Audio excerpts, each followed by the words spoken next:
Good morning and welcome to the Fire Factor Show, where we have amazing interviews with amazing people doing amazing things. And this morning, I have the absolute privilege and honor to be speaking to the head of our social media here at Fio, and also a personal friend and associate of mine. We've been working together for quite a while on different things.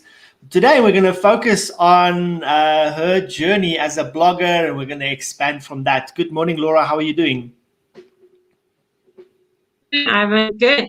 How are you? I'm wonderful, thank you.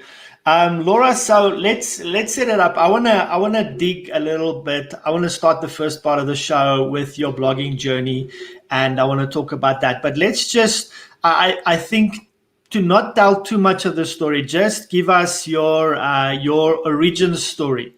You are a superhero mommy blogger, and like, where did you get started? Where did this blogging bug bite you?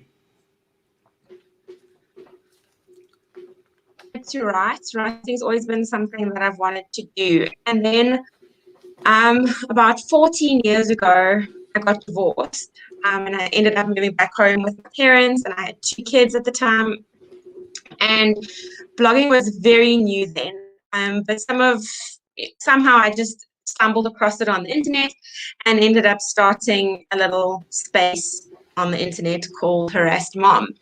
And it's kind of just grown from there. It's evolved from what it was, from what I was sharing, as my kids grew older, as I got remarried, as I had more kids, and it's just kind of changed as we've changed as a family. That's awesome. So let's go back to the beginning. You told a little bit about where this got started. Tell me about Harass Mom. You said this about 14 years ago. That's also, I think, where my journey started. I started probably blogging in probably 2007, 2008. And, it's kind of, it's as if, especially in South Africa, as if there was a big blogging boom back then in that period of time.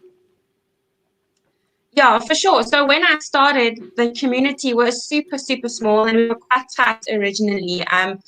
There was no Facebook. I think we started out with Twitter actually before we started out really using Facebook in the way that we do now. And so it was a lot of, it was quite different to what it is now. There's a lot more storytelling, a lot more sharing, what's happening in your life, more of that kind of authentic, real kind of content. But yeah, and then obviously the community just kind of grew. And as the momentum gained and people started realizing the value of blogs, of bloggers, the industry has come a lot way. It's very different now to what it was when we started. Definitely. I think back then, say 2005, I think that's when I got onto Facebook, and we were blogging. We were literally just starting to figure things out because there was this new thing. There's basically this new communication tool, and there were lots of different ways to do that. I think we also just started figuring out WordPress. There were other platforms which wasn't 100% figured out yet. So what I appreciate about the WordPress community, even back then, there was so many different people involved in making it work, etc. But we just got started back then and kind of figuring it out. And what was first for you? Did you first write your first blog post and then emailed the link out, or had that in later, or did you literally start with like sending out an article in email format? So I didn't do that. So literally I started, it's quite a long time ago, and I can't remember exactly how it all came about, but we were a group of moms. We had another online platform that was like a group chat. So we would go on, and there were different boards. Back in the day we had boards, and then you would chat and people would come on. Those were IRC, I think.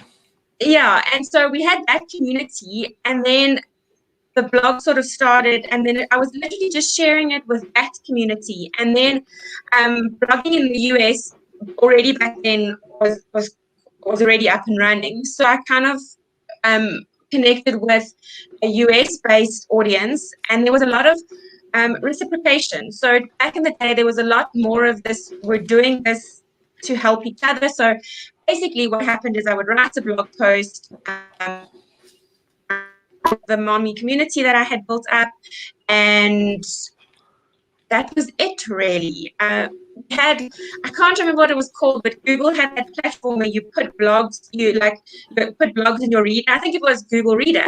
And then every time someone posted a new blog, then you would get a notification. So I had that reader going, and then that was basically all that I was doing. I didn't leverage email marketing at all in any form. Must be about, I started building the newsletter probably only 6 or 7 years ago, if even that long. So it was literally just Twitter, sharing the links on Twitter, and that's just kind of how it all progressed.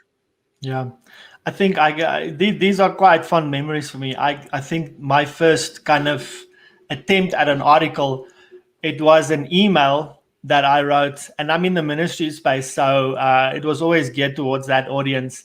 And I think my first what would be called a blog post, if it was posted on on an online platform, was an article that I sent out in email format to everybody that I knew. So essentially it was kind of a newsletter, but it was for me really an article. And at some point I said, yeah, this is something that I think is gonna really grow.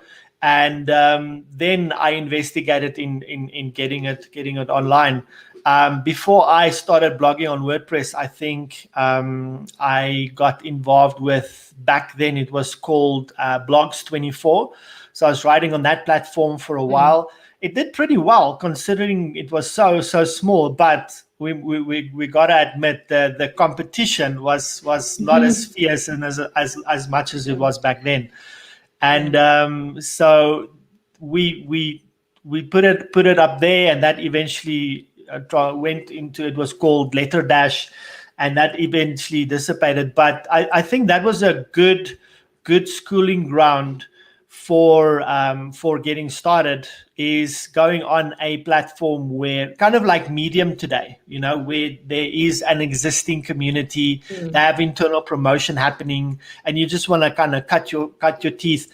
But I think eventually you want to own your own platform, control your own ad, and those kind of things. Do you remember what? So did you, before you had Mummy Blogger, Harassed Mom? Did you have any other platforms while you were still growing into that identity or that moniker, or was it like you knew exactly what you wanted to do from the start? No, so how it came about, initially, I had I was on Blogspot initially, so that was the free version. So it was like harassedmom.com.blogspot.com. It was like this long thing. And then obviously, when Blogspot, I think, they had some changes, and that's when I moved over to WordPress, and then I bought the domain. But with Harassed Mom, how it started was, I was sitting one day and I was writing, and someone said to me, set this up and you have to come up with a name and to be able to set the platform up. So it was one of those days as a parent, I was just feeling like, I had these 2 small kids, I was living with my parents. It was just like a crazy day, and I was just feeling harassed. And then that was the first thing on my head. So that was it. That was what it became from day one. And that was kind of, once I had the brand, it just grew from there.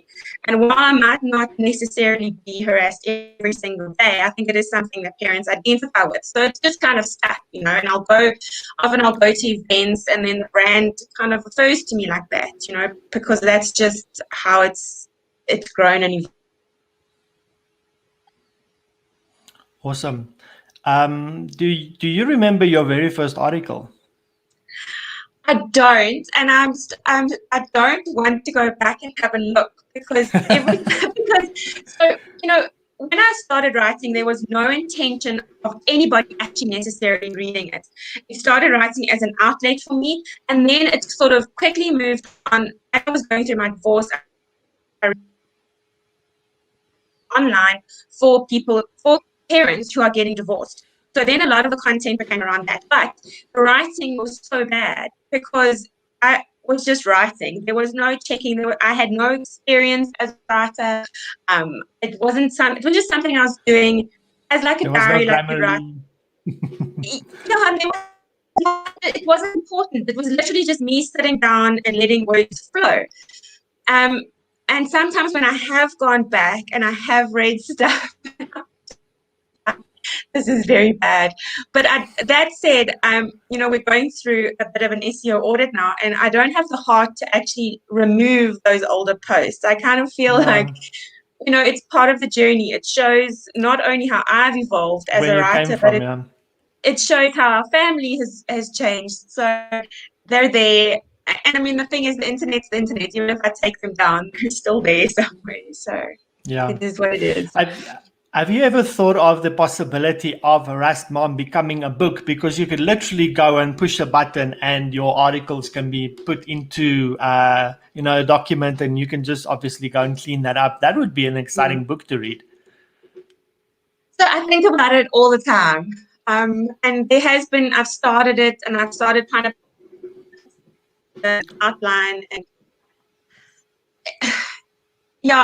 I suppose I don't know what's holding back, but it definitely is something that I definitely do want to look at, because there is a story there, and it is something that a lot of people over the years have identified with, and it has helped people. And so there is definitely a book coming. Maybe when I retire, I'll make my millions and I retire. Let's talk to the audience about that when you went and you went from .blogspot to your domain.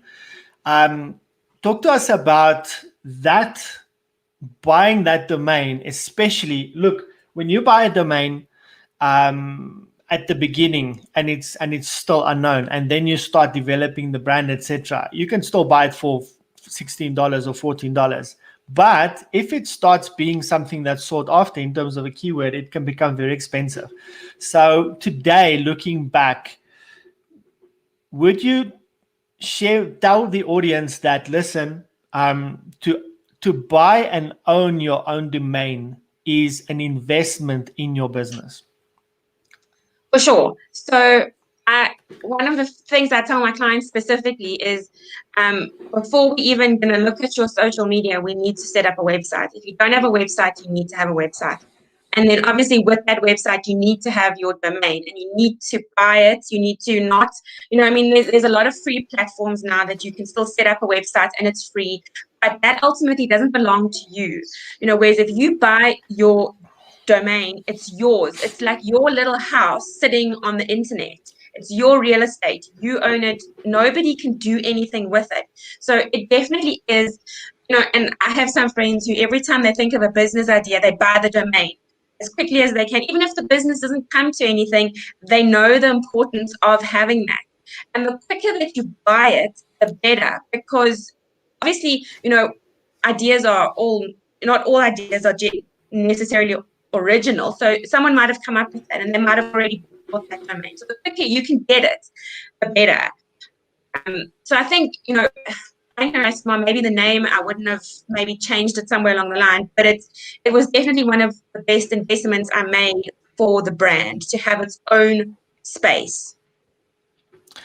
Can you talk me through, because this would be an interesting story for me. I don't even know the full story, but can you tell me about the evolvement of the Harassed Mom brand, like that first article that you posted, and what happened in between to get you to where you are today?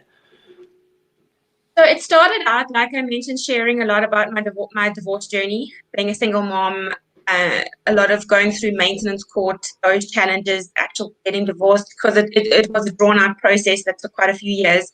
There was a lot of sharing about that, a lot of sharing what was happening in the lives of my kids and the two older ones, a lot of images, just basic, like what today I would compare it with how you would share on Instagram. Really. So look, it wasn't necessarily long 600 word, 1,000 word articles. It was just, this is what we got up to today. This is what we got up to this week. And Right. then I started dating, and I started sharing about that. And then somewhere sort of in that space. So it was probably just before I met my husband, which was about 10, 11 years ago. That's when the industry in South Africa started shifting, when brands started realizing, okay, these people have a voice, they have an audience, people are listening to them, and they're doing what they say. So how can we as brands leverage that? And so it started off, I'll never forget, my very first blog drop was toilet paper. It was that brand with the dog. Stay so. What is that brand with the dog? The little. Anyway, they sent Yeah. me. Um, they sent me 18 rolls of toilet paper and a shirt with the dog on, and it Okay. was like a few of us got it, and it was like, whoa, wait, what is happening here? We are getting toilet paper. This is so cool, because it was almost, it was completely new to me personally. I mean, at the time I was working in a bank. This was not something that I was doing to necessarily generate income or anything. And this brand reached out and they said, we can send you something, and they sent this.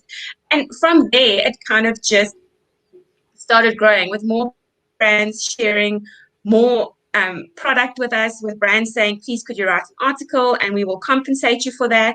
It was going to events, sharing product reviews, things like that. And then, as that happened, my audience has just grown, but it's grown probably not as quickly as some of the audiences today, because it was completely organic. There was no spending money on ads. There was nothing like, it was just all organic. People who found me, who read me, who enjoyed it, who hung around. I mean, I've got readers who've been reading since I first followed the whole journey with me. And then obviously, as that popularity, for want of a better word, grew, so too did the work that got offered. And now it has evolved into what it is now. Awesome. I remember when I got started and did a lot of research, and we did blogging courses, etc. Back then, the big superstars were people like Zach Johnson and John Chow and what was Shu someone, and these guys showed us a world where they apparently were making quite good money in blogging, and kind of that inspired us, etc., or just inspired us to go to the next level. What is the day-to-day business of Harassed Mom look like today? So we're currently, at the moment, I'm in another transition phase, because I've been writing about parenting for so long, and it just got, for me, a bit tired. My kids are also a bit older now. I wasn't, I mean, you're always learning and parenting, but I'd done potty training, I'd done solids, I'd done first days of school. So we're kind of now transitioning again into more sharing about our sustainable, waste-free journey that we're kind of going on as a family. So there's a lot of that. So generally, obviously blogging is about content. You can't have a blog and not share content. So the focus now is well, it has always been getting out consistent, regular content. So I try and aim for at least a blog post a week, sometimes more, depending on if I have paid work that needs to come in. But it would generally be writing the post. If I do have stuff that comes in that needs to be done, there's photographing product, finding out what needs to be shared about it, putting that in the schedule, just to make sure that, if I am sharing paid work, that my feeds and my blog doesn't just look like one big ad, because I don't want that to happen. And there's always, always, always looking for new ideas, what to write about, what do people want. And now, back in the day, it was enough just to write an article. Now you have to share it. They're sharing on Pinterest. They're sharing to your social media pages. There's engaging with that audience, trying to just constantly keep the momentum that I've built up over the last 14 years.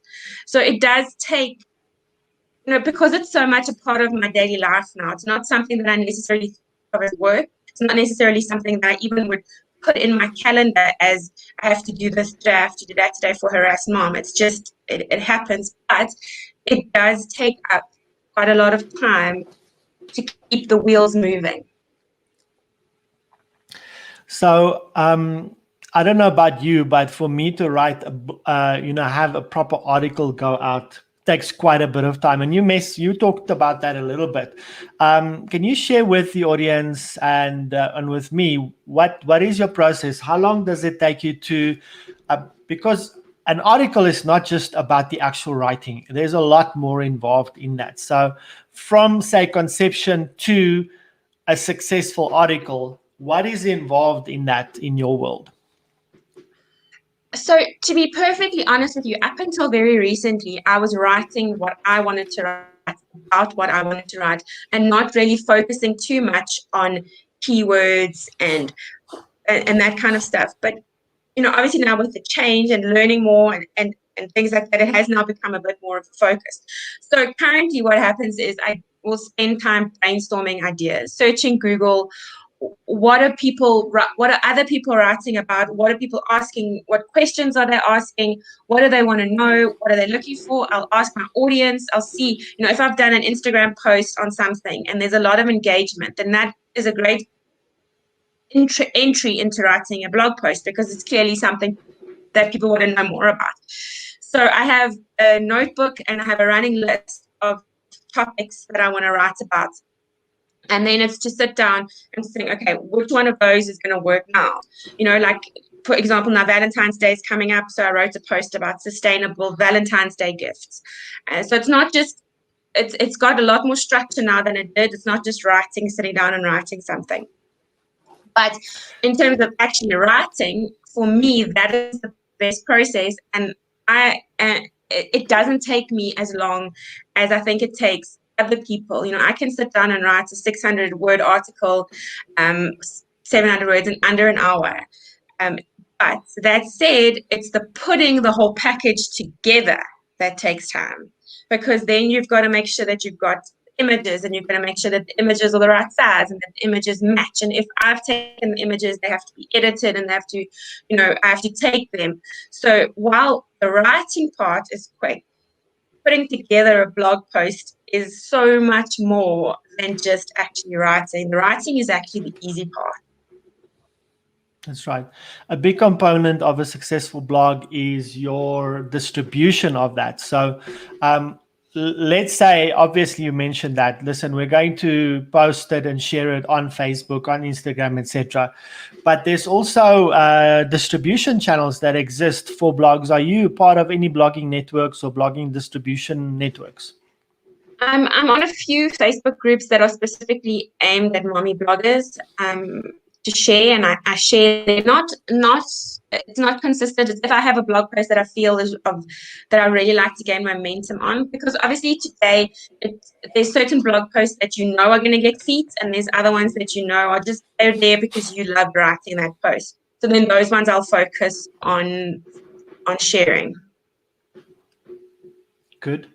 I think that's a good segue to go into communities. You spoke a little bit about I think community is a big factor for success, and that's success everywhere. It's success blogging, it's success in business, it's success in media, etc. So talk to me a little bit about the communities that you kind of lean on, especially when times are difficult, or that is a support for you. How important is that? Well, community is obviously, like you said, it's everything. And when we started out blogging, when I started out 14 years ago, the community was a lot smaller, so it was a lot more intimate. It was a lot more connected. We were all bloggers, whereas over the years, we've kind of split, and you have your mommy bloggers, and you have your beauty bloggers, and you have the gamers. And while we're all ultimately doing the same thing, the mechanics all work a little bit differently for each one. So obviously there is quite a big mommy blogger community in South Africa. It can be quite divisive at times, but it is a community that's there. And, within that community, I have a smaller community that when I'm struggling or when I need help or when something's not working, guys, have you noticed that suddenly our stats have dropped, or what is happening with this, or how do we do this? So there is definitely, a community. Yeah. Okay, so I think it's also important that we, besides the power of a community, there's two kinds of communities. There's the community that I'm a part of, like in your world, it's I'm part of a mommy blogger community. We support each other, we collaborate, whatever the case may be. But there's also a community that evolved and organically grew out of your blog. Those are they are the harassed moms kind of thing. They are your communities, people that comment on your posts, they are on your groups and your pages, they interact with you, maybe you collaborate with them, they buy your stuff, etc. So how important is that community and developing that for a business, especially a blog? So for me personally, that community is and has always been what it's been about. So it's never really been about the numbers for me necessarily. It's about growing that community. And originally when I would share a blog post about maintenance course and things like that, and a mom would message me and she'd be like, I need help. Can you help? What can you do? That for me was what it was all about, or when I shared about my daughter's sensory issues, and a mom would be like, this is just changed everything because I've been going through the same thing. So if one person reached out to me or reaches out, that for me is enough. And that community, it's about just,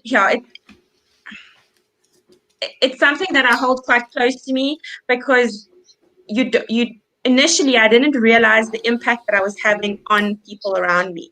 And it doesn't need to be thousands and millions of people. It needs to be one person who read a post about my child not sleeping for the first year of her life, who went from feeling like she's a failure as a mother to suddenly feeling like, okay, somebody else, one other person connects with me. And a lot of those people have stayed with me. They've read, even though maybe they don't have 4 kids, maybe they didn't actually get divorced, maybe their life is a little bit different. They connect on that level, and they've hung around and they comment and they engage. And for me, out of Harass Mom, all the money aside, all the income, all the stuff that I get, that for me will always be the most important thing. Let's also encourage those that are watching, and that's building these communities. Have you also found that there are people that we call them lurkers, not in a weird and a, what is that? What is the word I'm looking for? It's not in a creepy sense, but they are following you, they are reading, they are watching, they are getting value, but they never actually engage with you. So this concept of you're actually touching a lot more people than you think, because a lot of people watch and read, but you don't know they exist because they actually don't engage. But they're still taking value. I love those people, because every now and again I'll get an email that says, I've been reading your blog for 10 years, but the post that you made today, I just felt I had to comment on. And then I'm just like, that makes my day. They made, yeah. You also mentioned about, I think this is a very important thing to talk about, and especially in business, because I think also a world that we share is the social media and media world, where a lot of times people go and look at the ROI of something, right? And so you said you don't really focus on the numbers, even though you know what they are. You look at them. I think there's a lot of value in understanding that when you do something because you have fun, or you want to have fun, and you want to serve a community and give them value, the numbers are going to come by themselves. For sure. So I think, when you look at a blogger life from the outside, you see stuff coming in, you see them getting free stuff, you hear a lot of the US bloggers talking about 6-figure incomes, and you see all of that, you can get kind of like blindsided, or that can kind of, and you can almost feel like that's why you want to start doing that. That's why you want to start a blog, because you want all that stuff. Okay. And obviously that's fine. If you want to make an income from your blog, that's great. But you've got to find something that you're going to share or write about that you are deeply passionate about and that you care about. Because whether that is gaming or technology or sport, whatever it is, it doesn't matter. But it has to be something that when you sit down to write, it comes naturally. You want to write about it, not that you're writing about it to get something. And then I think when you do that, naturally the tone is just better. People can pick up that you love this thing, or you love writing about that, or you know about it. And then naturally the audience responds to that. I love what you said there. And I think that something that I think everybody can learn and take away from any exercise is that, in my world, when I'm dealing with people and there's mentoring and coaching, it is that profit follows passion. If you chase money, then you're probably not going to be successful because your motives are not right. When you do something because you love it and you're passionate about it, that is going to help you be successful. One big thing that I think is also a key to success is collaboration. So Laura, can talk to us about how important collaboration is, and what are some of the collaborations that you've done that sticks out for you? This has also been one of the most amazing things for me about Harass Mom, and it was something that I never expected to happen. So over the years, I've worked with some really incredible brands that are, we're as a family quite deeply aligned with. A couple of years ago, I got Coca-Cola invited a few of us to do a round table, and we had a little sit down, and what came of that was a trip with Coke and some international bloggers to Zanzibar. Wow. And Tanzania.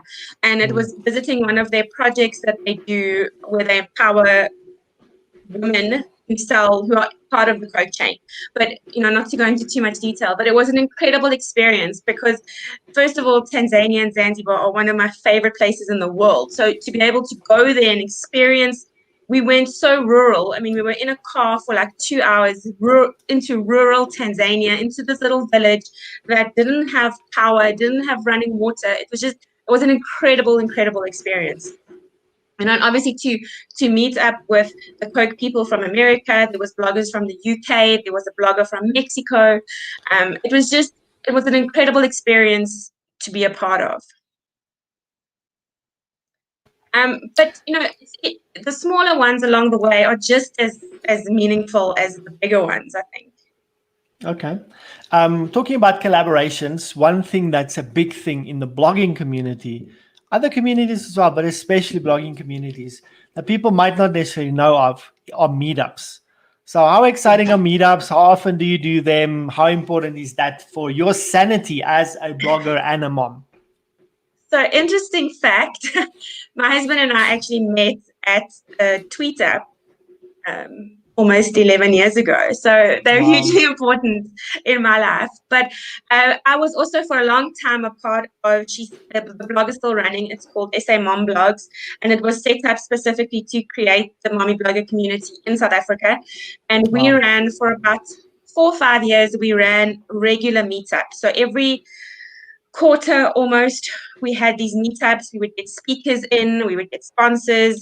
So that was, for me, I was trying to build the community, and one way to do that was to get everybody together. And then as a shoot off from that, there was some of the Cape Town ladies started organizing them. The Eastern Cape ladies have a meetup that still happens now regularly. And then there was even some in KZN. So the meetups happened regularly, and then they were also on an informal level. Often sometimes we're in our groups, and we'll be like, okay, who wants to get together on Saturday? Let's just go and have coffee and stuff like that. So it's obviously with COVID and everything like that, all of that stuff is kind of not happening, but it was a huge part of our community. So with COVID, obviously, I'm assuming that you guys are solving that problem by doing a lot of online kind of meetups with Zoom and that kind of thing. So I'm not currently involved in anything, but I do know that I think what some of the Durban bloggers. I think I saw they had a great, really successful meeting that they set up. And I actually think that it was organized from Durban, but they opened it up to the whole of South Africa. And they had a Zoom meeting, and they had goodie bags, and they had everything like you would. So I think, within the smaller communities, those things are still happening. Okay. Having brought up your husband, you said you met him at a meetup about 11 years ago. Obviously, I'm very fond of David as well, and we have a good relationship. What I'd like to ask, and I'm sure this will not be too uncomfortable, but how does he deal with his family life being on a journal or on your blog? Obviously, he's comfortable with that because you guys are still together. So I think that the nice thing is that when we met, Harass Mom was already going. So it wasn't something that I wanted to start when we got together. So it did, obviously I don't share too much. I shared a little bit about us dating, but once we got married and it became more formal, I kind of stopped sharing about our relationship, a lot of that kind of stuff, but our life is still there. But just, kind of to continue that, my kids are also very prominent on the platform. They always have been. They've always been a part of it. It's not something that I did just on my own. They're very involved. My oldest, he actually gives out the address to his friends. I think it's kind of like, just go read that and you'll get the background, and you can, which I always find quite funny because he's a boy, first of all, and he's a teenager. And I was like, what are your friends going to do? So often I would have like teenagers trying to follow me on Instagram, and I'm like, what's happening here? But they've always been involved, and that my younger two kids are a lot more vocal about what they want me to share and what they don't want to share, which is also why the change is kind of happening and moving away from parenting, because they're saying to me, I don't want that to be shared. I don't want that picture online. I don't want to pose for a picture for you. So it's been something that has always been a part of our life, but I am very mindful of my husband, our relationship, and what I share. So I can hear from what you're sharing. Obviously, in this life now, your especially your kids, because of their age, are becoming more private, more reserved. They like you said, I don't. Do they like say, I don't want that picture on the blog. Don't tell the story. Are there that communication happening in terms of boundaries from their side, and they know anything else is okay? For sure. So definitely, I think with my older two kids, they were just, because it wasn't so much a part of their life back then in terms of social media, they weren't really aware of what it was. So if I asked them to pose for a picture, they would do it, and they were okay with it, and they've kind of grown up being okay with it. But the little two, who obviously, they're on phones, they're on tablets, they're on social media, they're online. They want to be there, but on their own terms. So Jack, Emma's asked for her own YouTube account. Jack's making little videos that he wants to share, and Nice. so. But they're doing that with their own boundaries. So if, which is why a lot of the times now I've stopped receiving blog drops for things like toys or clothes for them specifically, because they don't want me to take pictures of them. They've just decided that's not where they want to be. So there's no point in me trying to force the issue. So yeah, the boundaries definitely from my younger two are coming. With the older two now, they are older. I don't share too much, but if I do want to share something, then I'm kind of like, okay, is this okay? Are you okay with this? And they've never had an issue. And so I think we kind of, through communication, we kind of understand what can be shared and what can't be shared. And I'm also quite cognizant of the fact that, my son is now applying to varsity. He's going to start looking for jobs soon. If somebody Googles him, what are they going to find? Are they going to find me sharing personal, private information, or are they just going to find stuff that we're all okay with being out there? So are you finding that, especially with him, he's cognizant of this world and how it works, and now he wants to kind of own his own platform? I'll tell you why I'm saying that, because my kids are 5 and 8, and they'll sit in the car and look in the mirror, and they're like, "Today we're going to do this," and blah blah blah blah blah. And so, if you like what I shared, make sure that you go and subscribe to my YouTube channel. And so I don't know if they're gonna go do that really, but just being part of our environment, I think a lot of that rubs off on them, and they pick it up and so on. I have this saying that patience is the power that makes momentum change into critical mass. And obviously, you've been doing this for many years, 14 years plus. And so there's some people that might have been blogging for a year, some 5 years, and they're frustrated because they're not necessarily getting the results that they're looking for. So can you speak to us about patience? Because that's something that any blogger need to hear, any YouTuber, because you're not going to, you might be lucky and get a viral video, but you're not going to have a channel with millions of views in your first year. You're not going to have a blog with hundreds of viewers in the first month or even in the first 2 years. You have to be consistent and keep on going. And that's a lesson that I think in our world, we're working with a lot of coaches, we're working with businesses, dealing with social media, etc.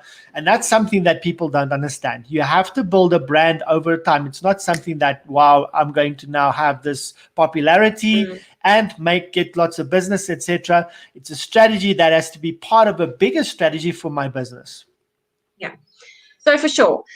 So, blogging relies on people reading you. It relies on people finding you. And that doesn't happen overnight. You can write the most amazing piece of content that has ever been shared ever. But if nobody can see it, then it's not really going to do much. And you can't just write it and it'd be good. And by default, Google or Facebook picks it up and says, "Oh, look, this is amazing. I'm going to share it." It doesn't work like that. There's a lot of mechanics that go into actually building up that momentum. Like you said, maybe you get lucky and you do a post and it goes viral. But chances are when that happens, that person has put in huge amounts of work and effort into researching a topic and how they're writing.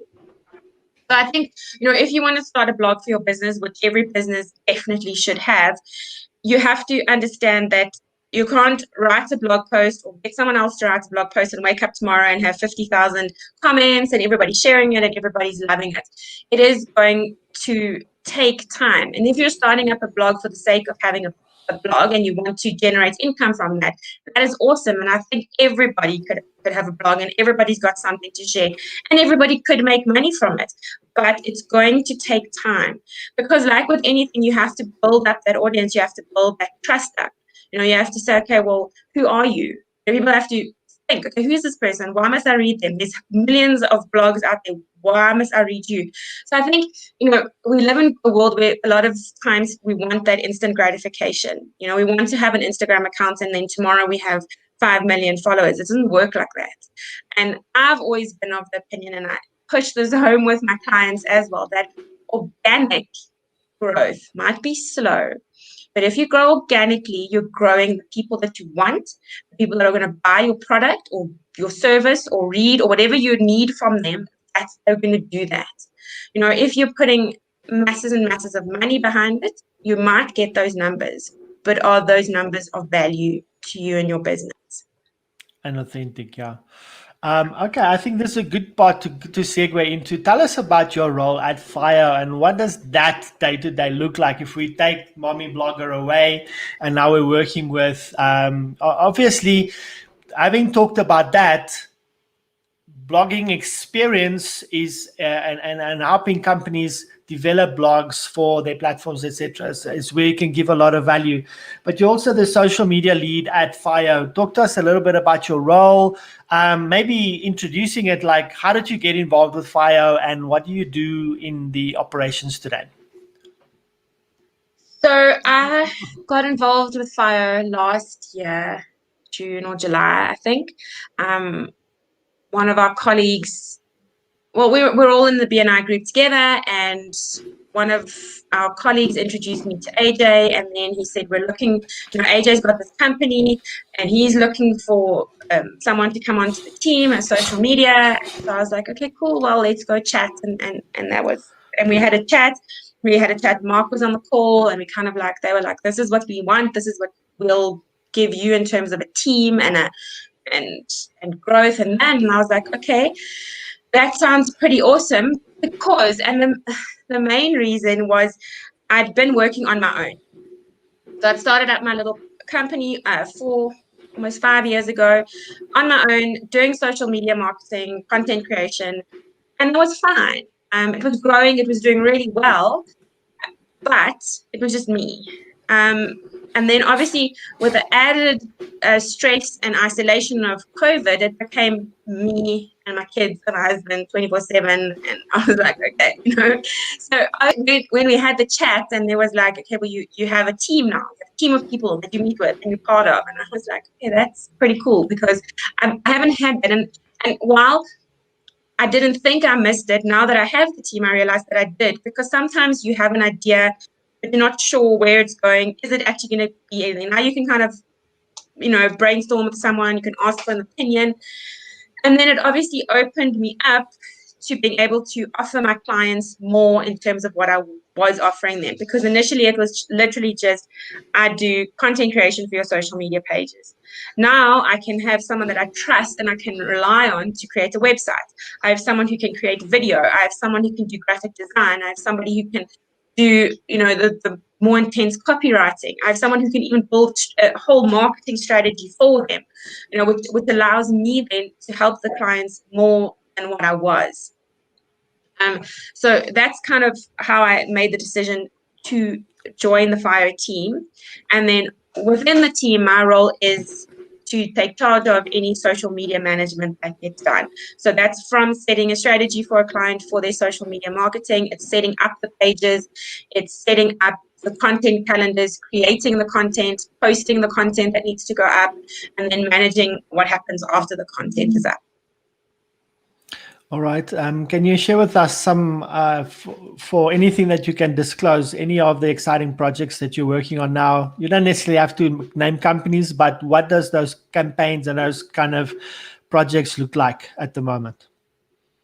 So I think there was two that I've started working with Fio. The first was it was a company that was struggling, and we sort of put everything together, and now we're helping them to turn around and sort of grow their online marketing. And it's always exciting to start from the bottom, because you can then build it, and you can build it properly. So that's quite exciting to kind of have control over doing something like that. And because it's cross-departmental, we're working together as a team with one united goal, and everybody's doing their bit, so the website helps the social media, and this SEO helps the website, and it's kind of like this big round flow of activity happening.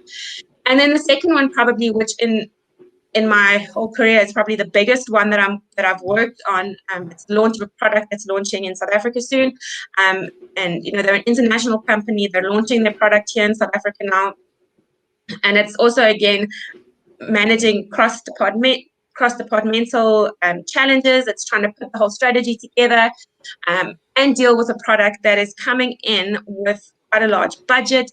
They're not, a lot of times the clients I've been working with are a lot smaller. They just want a little circle of the market in the area or in their province, whereas this brand is like, we want the whole of South Africa. We want actually Africa. We just want it all, and we're going to make it happen. So that's very exciting to be a part of, a campaign like that on such a big scale. And then I think finally, it's good to just end off with, we've been talking about for you and me both, having been solopreneurs, working by ourselves. Now we're part of a team. The value of Fio is that, if you come and partner with us, what happens is we become someone that helps you with your business to grow, because there's so many parts of Fio. It's not just the marketing department that we are part of. There's also HR. There is law. There's so many different departments that can help you in your business. And I think one of the things that AJ says, that the values that AJ shares, that I think is exciting for a company, is that the fire group engages with you, they're not going to sell you this big package and overburden you. They're going to give you just what you need at that time and grow you into, like, literally, and you'll identify with this. Baby needs milk when it starts out, and later on it's going to start getting squishy food, and then a little bit solids, and then all the way until you're grown up and you can eat steaks, etc. So we take you from there, and we take you all the way back. And that's an exciting value as well. And you and I think, are both also experiencing that in our own businesses and our own growth, having exposure to this team, etc. So you've mentioned a little bit. I think that is a big value for any business that engages with fire, and obviously the team.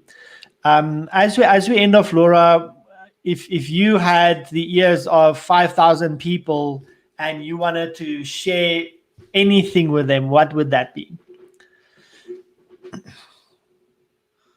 Gosh, just keep swimming.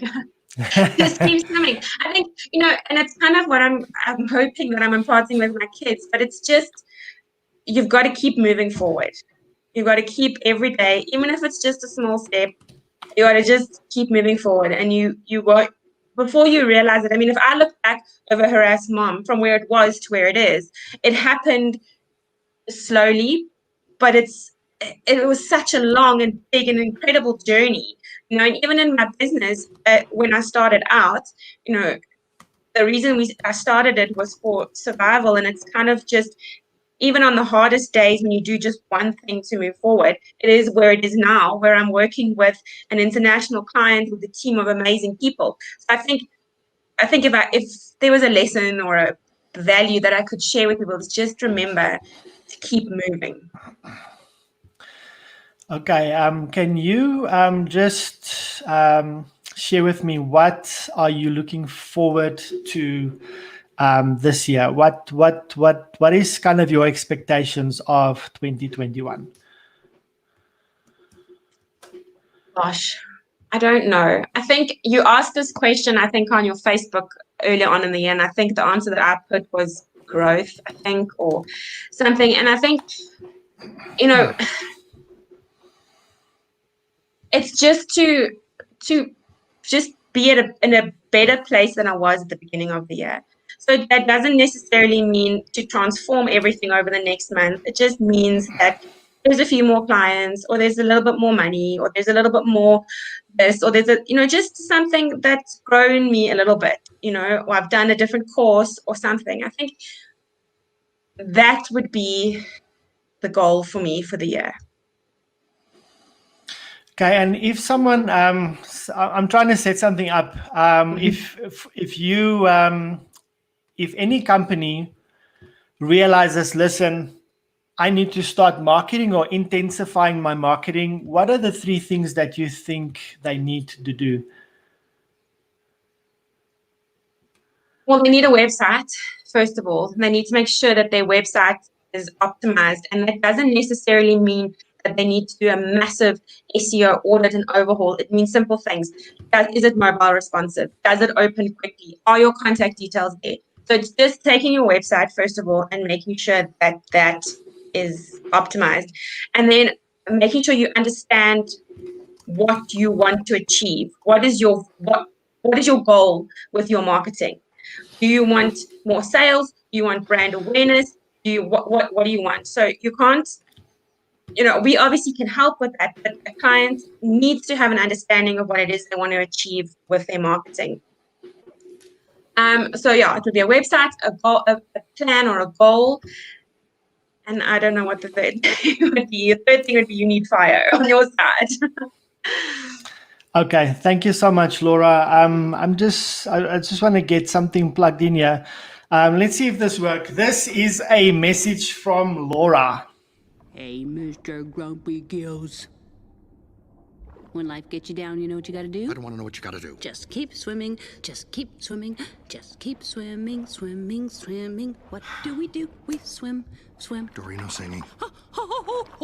Dory. I love to swim in. Dory. When you want to swim, you want See, to I'm gonna get stuck now with that song. Now it's in my head. Sorry.